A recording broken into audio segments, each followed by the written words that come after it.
আসসালামু আলাইকুম ওয়া রাহমাতুল্লাহ। তাওহীদ মসজিদ কমপ্লেক্স ও দাওয়া সেন্টার 2021 সালে উদ্বোধন করা হয়েছে। এখনো নির্মাণের কাজ পুরোপুরি শেষ হয় নাই। দোতলার কাজ বাকি। দোতলা আমরা চাচ্ছি যে ইনশাআল্লাহ হিফজখানা করব এবং নিচতলায় সলাতের জন্য ব্যবস্থা থাকবে। এখানে মহিলাদেরও সলাতের আলাদা আলাদা ব্যবস্থা আছে, তাদের সম্পূর্ণ আলাদা ব্যবস্থা মহিলাদের। এবং এখানে প্রতি শনিবারে তালিমের ব্যবস্থা আছে, যে প্রতি শনিবারে তালিমের জন্য 35 থেকে 40 জন মহিলা হয় এলাকা বা দূর থেকেও আসে এবং পুরুষ হয়। আর এখানে জুমা সালাত চালু হয়েছে।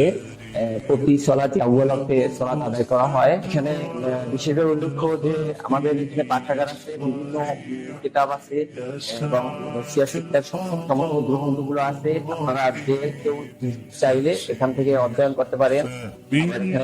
এটা অধ্যয়নের সিস্টেম হলো এখানে লগবুক আছে, মেনটেন করে আপনি আবার জমা করে দিবেন। এটাই এখানে আমাদের ভবিষ্যৎ পরিকল্পনা। আমরা সম্পূর্ণ মক্কা মদিনা এবং কোরআন সুন্নাহ অনুযায়ী সহিহ শুদ্ধভাবে সালাত প্রতিষ্ঠা করতে চাই।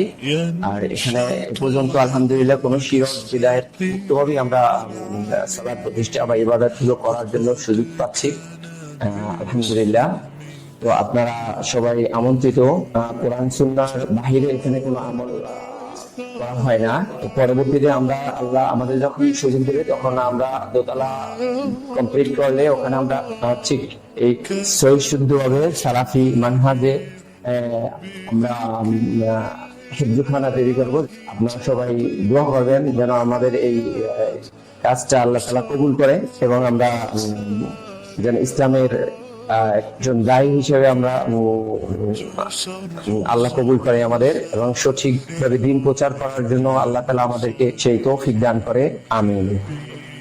কারো যদি ইচ্ছা বা সামর্থ্য থাকে তো আমাদের সাথে যোগাযোগ করবেন মসজিদের সাহায্যের জন্য।